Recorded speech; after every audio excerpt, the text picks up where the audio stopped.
सच्चाई से इतनी नफरत क्यों? एक ऐसी औरत थी जो दुनिया के सबसे ताकतवर जालिम शासक की पत्नी थी। उस शासक का नाम था फिरौन। वही फिरौन जो घमंड में कहता था, मैं ही तुम्हारा सबसे बड़ा रब हूं। उसके पास ऊंचे ऊंचे महल थे, हजारों नौकर और बेशुमार सैनिक थे।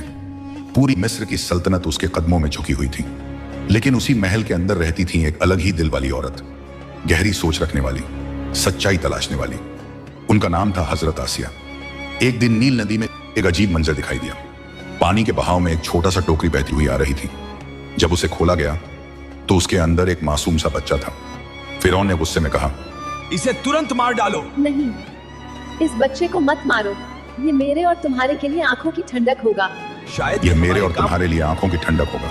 शायद यह हमारे काम आए या हम इसे अपना बेटा बना लें। और उसी दिन वह बच्चा महल में पलने लगा।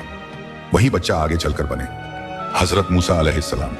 समय गुजरता गया, मूसा बड़े होते गए।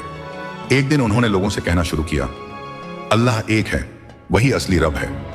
ये बातें आसिया के दिल में उतरने लगी। उनके दिल में एक सवाल उठने लगा।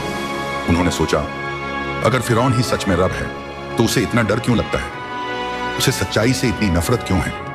बस यही सवाल उनके दिल को बदल गया। आसिया ने दिल ही दिल में अल्लाह पर ईमान ले आई। लेकिन उन्हें पता था, अगर फिरौन को यह बात पता चल गई तो उनकी मौत तय है। और वही हुआ। एक दिन फिरौन को सब पता चल गया। उसका गुस्सा आसमान छूने लगा। उसने हुक्म दिया कि आसिया को तपती धूप में जमीन पर लिटा दिया जाए। उनके हाथ और पैर कसकर बांध दिए गए। उनके सीने पर भारी भारी पत्थर रख दिए गए। फिरौन ने कहा, मेरी बात मान लो, मुझे अपना रब मान लो, मैं तुम्हें आजाद कर दूंगा। लेकिन आसिया ने आसमान की तरफ देखा।